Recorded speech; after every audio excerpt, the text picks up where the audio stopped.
Hey guys, it's Jen. Welcome back to my channel and welcome back to another meal prep video. Today I am sharing another budget meal prep video with you and I'm super excited. I love filming these and you guys love watching them. As always when I film these, I'm going to be using my Cook Once, Eat All Week cookbook. This is my very favorite meal prep cookbook. So I'll have this link down below if you guys are interested. The concept in this cookbook is that you choose 3 core ingredients for your meal prep for the week, and then you're going to base all of your recipes off of those. Doing this saves money because you're not buying a bunch of fancy ingredients, but it also helps to not eat the same thing all week. That's one thing that I always try to take into account when I meal prep is I do not want to eat the same meals over and over and over all week. And so with this, it's going to give you 3 different options for meals during the week. You can use these for lunches or you can also use them for dinners. And in total, these recipes are going to make 18 servings or 3 dinners. So the 3 core ingredients this week that we're going to be cooking our dinners out of are baked chicken breast, tomatoes, and rice. The first meal that we're gonna prep is a green chili chicken casserole. The next one is a chicken Parmesan bake. This is probably the one I'm looking the most forward to. And then lastly is a Cajun chicken and rice skillet. If we have time, we're also gonna make some chocolate chip cookies because they are delicious. Okay, so as for the budget component of this meal, you guys wanted me to break it down a little bit more than I did in my last video, which I'll link down below. So I did price this out using the Walmart grocery app, just because I feel like that is what's most common throughout the country and what the most people have access to. If you go to Aldi or another discount grocery store, you can probably drive the price even a little bit lower. I personally did not spend this because I had so many of these items already in my pantry and my refrigerator and my freezer. But in total, you can get all of the ingredients needed to make these 3 dinners with 18 servings for $33.01, and I will insert the cost breakdown right here.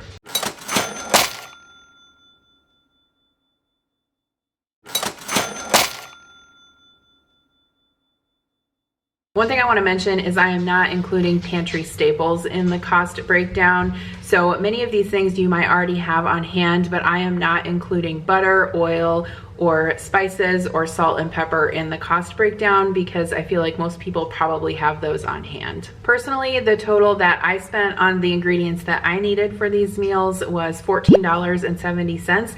So that's an even bigger savings for me. And most likely you probably have many of these ingredients on hand as well. So I'm going to share with you all of the ingredients that I need to make these meals, and then we will get on to cooking. Okay, so before we get started with our meal prep, I want to take a quick second to thank Misen for sponsoring today's meal prep video.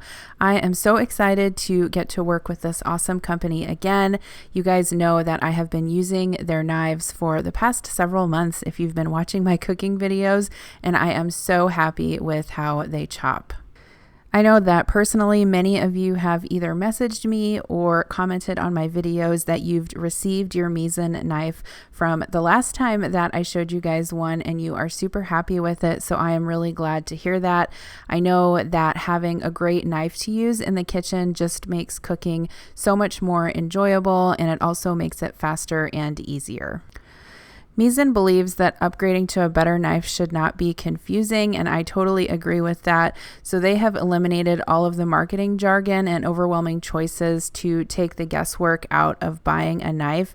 And so this Misen chef's knife is designed to replace an entire set of knives, and you'll see throughout this video that it is exclusively the only knife that I use, and it did an awesome job for all my needs.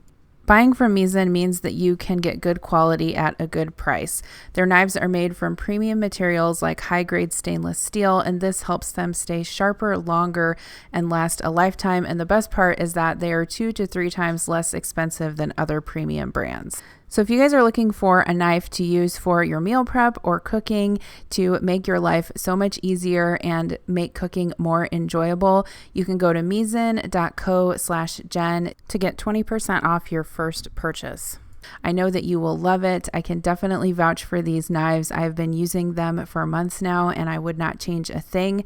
The best part is that my viewers are going to get this knife at a discount. You can snag this awesome knife for only $52. Don't forget to check out the link in the description box below, misen.co/Jen, to get 20% off your first purchase. Okay, so here's a look at all the ingredients that I'm using. Actually, not that many ingredients for 3 dinners. So I'm always continually impressed by this cookbook that you can make so much out of so little, and mostly real food, not a lot of processed stuff here. So what you'll need is a bunch of cilantro. This has already been washed and dried. I also have 2 bell peppers, 1 red and 1 green, 3 limes, 2 lemons, 1 jalapeno. We're probably only going to use about half of that. 2 tomatoes. I have another tomato if I need it, actually. I might use the extra one because I'm going to be making some pico de gallo with it. 1 yellow onion, 5 cloves of garlic. You'll also need some shredded Parmesan cheese. You could definitely probably use the kind in the green can if that's what you have. I have this little chunk of Parmesan cheese that I'm going to use up that was in my cheese drawer. You'll also need some shredded cheese. You can use whatever. I'm using this Tillamook Mexican 4 cheese blend.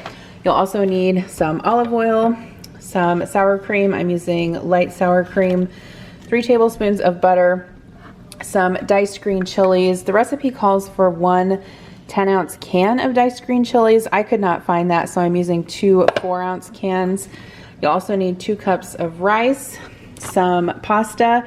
The other thing I forgot to mention about this cookbook is they do a lot of different options for gluten-free, paleo, that kind of thing. So it calls for gluten-free pasta, but we are not gluten-free, so I'm just using regular mini lasagna noodles, but you could use egg noodles or penne or rotini or whatever you have on hand. You also need some cumin. I'm using some chicken bouillon powder to make my chicken broth, but if you don't have this, you could use a can of chicken broth or a box of chicken broth. Some Cajun style andouille sausage, whatever brand you can find. The original recipe calls for pork rinds to keep this low carb, but I don't have any of those on hand, and I had this little pack of panko, so I'm going to use that instead. If you're not low carb, you could use breadcrumbs, or if you want to keep it low carb or paleo, go ahead and use the pork rinds. Another substitution I'm making is the original cookbook actually calls to make your own marinara sauce with a 28-ounce can of crushed tomatoes, but I have this jar of Rao's on hand and it's 28 ounces, and so rather than purchasing extra ingredients, I'm using this. And then you'll also need some chicken. Let me show you how I cook that.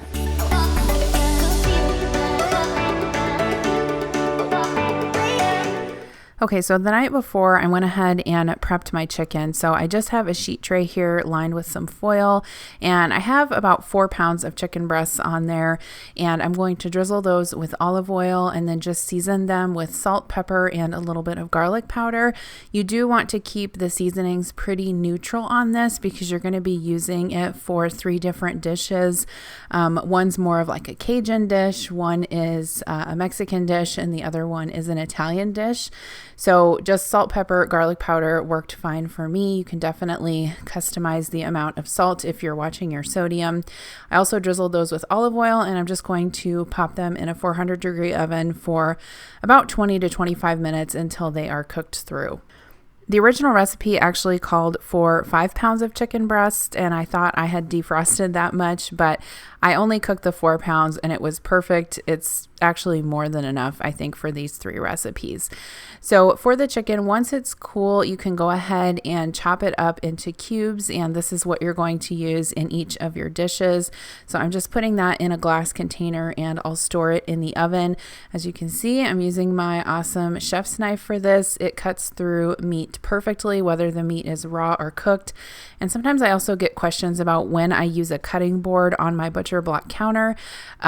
It just depends. Most of the time when I'm cutting meat, if there's like seasonings on it or it's something really wet, I am probably going to use a plastic cutting board, and definitely for raw meats, I'm going to use a plastic cutting board. It kind of just depends on what I'm doing and my mood at the time. I do have a video all about how I care for my butcher block counter, so that will be linked in the description box below if you're interested in seeing that. And someone is putting their headphones next to my chicken. Okay, so here are all of the ingredients. Again, we're gonna get to cooking, and I will have these recipes down below if you're interested in making any of these meals. The first thing that I'm going to do is cook my rice, and I'm using my Instant Pot to do this. I am not that great at cooking rice on the stovetop, and so it's the best for me if I go ahead and cook it in my Instant Pot. So I'm just putting equal amounts of rice and water into my pot. I do like to season it with a little bit of salt and then put the lid on, set it to sealing. And my Instant Pot has a rice button. I'm going to accidentally push the multigrain button and wonder what's going on, but oh yes, I have the wrong one pushed. So I just go ahead and push the rice button. It sets it for 12 minutes on low pressure. You might want to turn that up a little bit if you're using brown rice, because brown rice does take longer to cook. But once that's done, I let it do a natural pressure release for about 10 minutes and then fluff it up with a fork. And we're going to use this rice in the green chili chicken casserole recipe, as well as the Cajun chicken and rice casserole recipe. This cookbook gives you actually a lot of different options in terms of putting the dishes together ahead of time or just prepping the components and leaving them in the fridge and then assembling them later. We're going to do it in a way where we're mostly prepping the meals ahead of time, which I find is most helpful for me, especially on busy weeknights after I get off of work. So I am going to start out with the Cajun chicken and rice recipe. This one turned out so good. I would definitely recommend it. So for this recipe, you'll use half of the yellow onion. You can reserve the other half for the pico de gallo that we'll make later in the video. And you'll also need 1 green bell pepper and 1 red bell pepper cut into strips. So you can see that my knife is making very quick work of this. I totally love this knife. I'm not just saying that.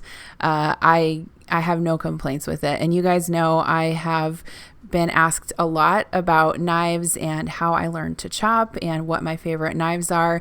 And for the price, you can't beat this one, seriously. So I'm just cutting these peppers and onions into strips and putting them in my skillet. I have a little bit of olive oil in the bottom of my skillet. And then I'm just going to saute those up until they get a little bit soft before I add the andouille sausage. I really like this recipe a lot more than I thought I was going to. Not that I don't like chicken and sausage together, but I don't know that I've actually ever purchased the smoked andouille sausage before. And I can definitely say that I will be purchasing it again. It's spicy, but it's not too spicy. Like, I think that it's still mild enough that my kids would enjoy it. We have not eaten this for dinner yet. I actually prepped it and it's sitting in the refrigerator for us to eat later in the week. But I did, of course, try some so I could share it with you guys how it tasted, and it's delicious. I also wanted to mention that even if you don't want to meal prep these meals, you can totally just make them as regular meals on a weeknight too, or you could prep them for lunches during the week as well. So I'm just cutting that sausage, and this is pre-cooked sausage, so basically we just need to crisp it up in the skillet, but I'm cutting that kind of on a little bit of a bias, thinly sliced, and then I will put that into the skillet along with my caramelized onions and peppers and just stir that around until there is some color on the sausage. Make sure that you keep stirring that because since those onions are small, they will tend to burn if you don't stir the mixture.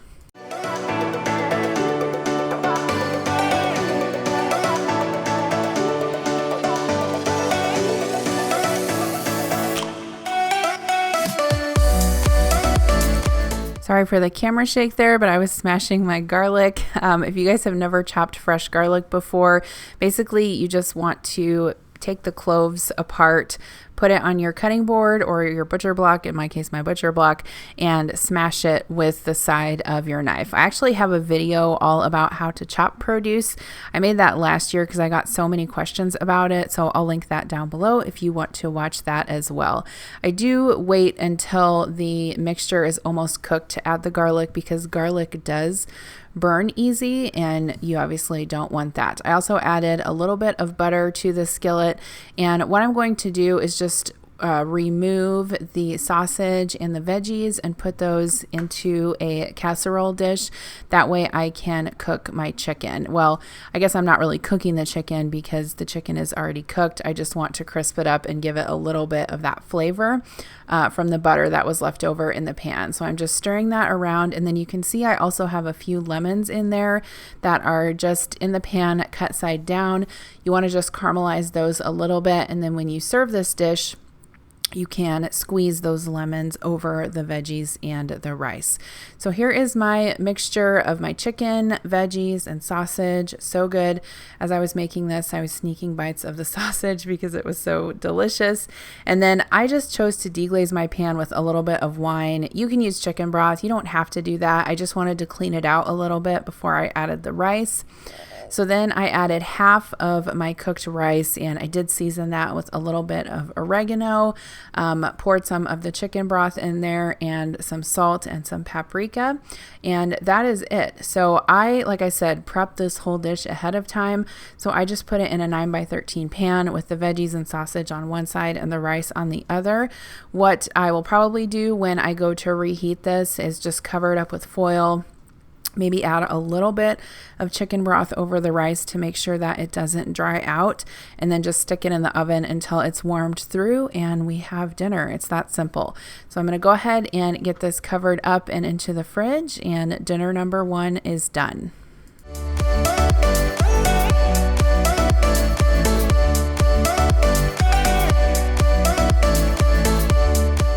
Okay, so next up is the chicken Parmesan bake, and I am going to take my mini lasagna noodles and boil those per the package directions. Like I said earlier, you can use zoodles for this, you can use whole wheat pasta, you can use gluten-free pasta. Definitely one of my favorite things about these meal preps is that the ingredients are so versatile and customizable. You can really use them with any diet plan that you're on. So once the noodles are cooked, I'm just tossing these with a little bit of butter, or you could also use olive oil, some salt, and some garlic powder just to give them a little bit of flavor. I have a casserole dish here. Don't ask me for a link for this casserole dish because I got it probably a little less than 20 years ago at a Pyrex outlet, and I have no idea how to get another one, but I love it. So I put the pasta in the bottom of my baking dish after I sprayed that with cooking spray. I topped that with a third of the chicken that we cooked up and diced. And then on top of that, okay, I can't get my jar open here. I had to run and get a rubber band. But yeah, just a tip there. If you have a jar that you can't get open, put a rubber band around it and you'll be able to get that open. But anyway, pour your marinara sauce over the top. If you're following the recipe exactly, you would have made your own with the crushed tomatoes. Either way, use what you have on hand. It will work just fine. I actually think this would be really good with Alfredo sauce too. Then it wouldn't be chicken parm, but it would still be good. So here's what it looks like. If you were going to prep this ahead of time, this is where I would leave it. I would put foil on, put it in the fridge, and then that way you have it ready to bake during the week for dinner. There is a crunchy topping that goes on top of it. So I have my panko breadcrumbs in a bowl there, and I'm just grating some of that Parmesan cheese.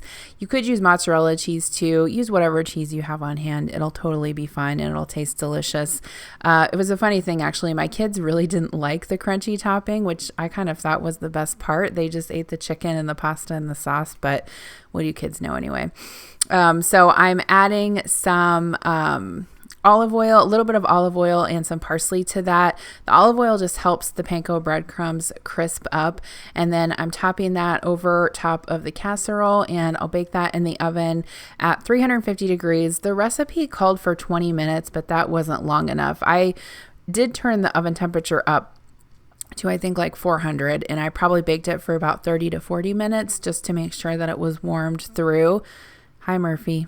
he's supervising me as I cook. But definitely you'll have to increase the cooking time also if it has been refrigerated. So just, go with your gut, cook it until it's done. Everything is cooked in it, really. You're just kind of warming it through. So while that's in the oven, I'm going to chop up some lettuce to make a salad. And I love making the Olive Garden copycat salad. That is my kids' favorite salad. And when I make it, they actually eat it, which is awesome.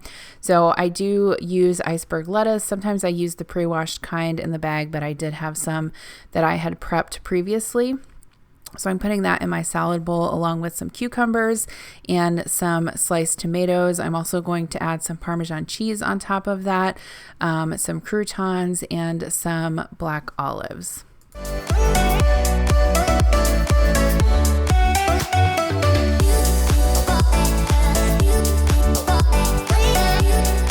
All right, so here's my salad. All I do is just toss this with some Italian dressing and serve it up family style. Here's what the chicken parm bake looks like when it comes out of the oven. The top is nice and crunchy, and then you've got those layers of pasta and cheese underneath.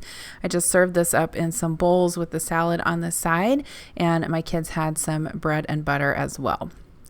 Okay, so I told you guys we were going to make chocolate chip cookies, and that's indeed what we are going to do. So I'm actually trying out a different recipe. This was on the back of the Godiva chocolate chip bag, and it actually calls for melted butter instead of softened butter, which is a little bit different. Normally I use softened butter for my cookie recipe, but I just have the butter here in my KitchenAid mixer along with some brown sugar and some white sugar, and we are also going to add about a tablespoon of vanilla and mix that until it is combined along with 1 egg yolk and 1 egg.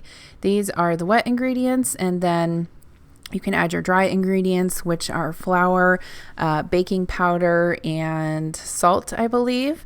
And then that's it, along with the chocolate chips. You could also add nuts if you wanted to. I don't really prefer nuts in my chocolate chips. Actually, I wouldn't care if I had nuts in my chocolate chips, but my kids would probably complain. So, got to do it for them. So here is the dough once it's completed. Make sure you don't overmix it after you add the chocolate chips. I just mix it enough just to combine. So after this dough is done, you do need to refrigerate it for 20 minutes before you scoop it out onto your tray. So I did that, and then I'm just using a little cookie scoop along with a baking tray lined with parchment paper, and I'm going to scoop these out as evenly as I can. They do spread out a little bit, so put them about 2 inches apart on the baking tray, and then you can get them into the oven. I will find this recipe online and link it down below. These cookies turned out really good. The key to perfect chocolate chip cookies is to take them out when they are just done on the bottom. Let them sit on the baking tray for probably 5 minutes to let them cool, and then carefully remove them to a wire rack to cool before putting them away. If you wait until the cookies look done in the oven, they'll be overbaked, and I had to make mini batches of chocolate chip cookies before I figured that out. So meal prep chocolate chip cookies done. Okay, now we are on to the green chili chicken casserole. We have not actually eaten this yet, but I did taste the components of it, and it was really delicious. So I am really looking forward to eating it. The first part of this recipe is to make pico de gallo, and so I am mincing up some onion. I'm also going to chop up a couple of tomatoes and get those into the bowl as well.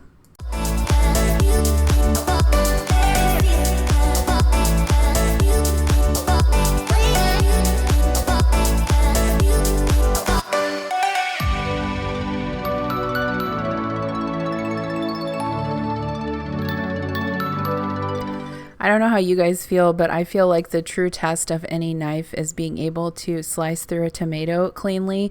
So I can definitely guarantee that this knife does slice through a tomato rather nicely, and I really enjoy using it for that. So I'm also going to mince up about about a half of this jalapeno. You can include the seeds if you want. I did not, because I'm going to be mixing this with the rice, and my kids aren't into super spicy stuff. They will eat stuff that's a little bit spicy. And then next I'm going to squeeze in the juice of 1 lime, and then the only thing left is some cilantro and salt and pepper. A lot of times when I make pico, I actually also like to use garlic, like minced garlic in my pico. I think it gives it a really good flavor. So you could definitely do that if you wanted to. I did not this time. I'm adding about half of a bunch of that cilantro to the bowl, and then I'm just going to give that a good stir. So this is again one of those meals where you can prep the components and then assemble it the night of. I went ahead and opted to just prep the whole thing. I have prepped mini casseroles with rice in them before and left them in the fridge, and it works out just fine. So here's the pico. You know, even if you're not making this recipe, you could just prep some pico and have that in your fridge. You could use it on salads or on grilled meat. You could also use it with chips. It's delicious, and it gets better the longer it sits in your fridge, actually. So I have a baking dish here. These are the disposable ones that I get from Costco, and I'm just emptying the rest of my rice into the bottom of that. I did spray this with a little bit of cooking spray just to make sure that it didn't stick, and then I'm sprinkling some cumin over the top of the rice, and then I'm just going to pour that pico right in there and get that mixed up. And I'm also going to add the juice of 1 lime. I have never thought to mix pico de gallo with rice before and eat it, but it's delicious. I don't know why I've never thought of that before, but it really makes a great, like, flavorful layer in this dish. And I also wanted to mention too that if you are doing low carb, you could totally substitute cauliflower rice for the regular rice in these dishes, and I think it would be just as good. So next I'm going to make the green chili sauce that goes with the chicken on top of the rice layer. So I'm just using my NutriBullet blender. You could use a food processor or a regular blender, whatever you have. And I'm putting 2 cans of green chilies into the blender. I accidentally put my citrus juicer in the dishwasher, so I'm just squeezing it old-fashioned by hand. If your citrus fruits are warm out on the counter, they'll squeeze much better than right out of the fridge. I'm putting in some more cilantro, about 1/4 of that bunch of cilantro, and then next I'm going to add some cumin. Even though the recipe didn't call for it, I decided to add some. I also forgot to mention, I think in the beginning of the video, there were a couple of spices that I forgot to mention when I was showing you guys all of the groceries. I think just paprika, oregano, and cumin. Oh, and garlic powder were the only ones. So I think those are pretty standard, though. I think probably a lot of people have those in their spice cabinet. So next I'm adding 2 cloves of garlic and then 1/2 cup of sour cream. I'm using light sour cream, and then just give this a zhuzh in your blender or your food processor and let that go until it is completely combined. This is delicious sauce. You could use this for enchiladas. You could use it on tacos. You could just eat it with a spoon. Whatever you want to do. It's really good. But I'm going to pour this in the dish with the remainder of the chicken. This is the last third of the chicken that we're using for this last recipe, and combine that well. And then you're just going to top that on top of your rice layer of your casserole dish. So, yeah, I've never thought to make a casserole like this before. I don't know why. I just am continually impressed by this cookbook, you guys. If you don't have it, go out and get it. There are some awesome recipes in here, and I have made quite a few recipes actually out of this book, and I haven't been disappointed by any of them yet. At the end of this video, I'll also link another budget meal prep that I've done using this book if you're interested in watching another one of those. So on top of that layer, I'm just adding the cheese. I believe the recipe called for 1 cup of cheese, but I just added the whole bag because why not, right? Can't go wrong with more cheese. And this casserole, I think, would probably serve 6 people, especially if you served it like with some chips and salsa or maybe some fruit on the side.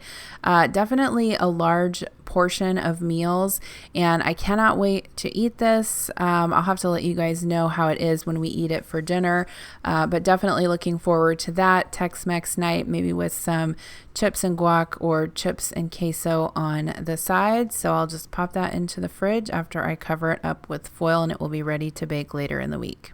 All right, thanks you guys so much for watching today's meal prep video. I hope that you enjoyed and got some dinner ideas or meal prep ideas for yourself. Again, thank you to Misen for sponsoring today's video. I'm so excited that I get to work with them again because their knives are totally awesome. You guys have seen me using them in all of my cooking videos for the past several months, so I can definitely vouch for them. I will have all the information down in the description box below if you haven't got yours yet and you want to. I will see you in my next video. Bye.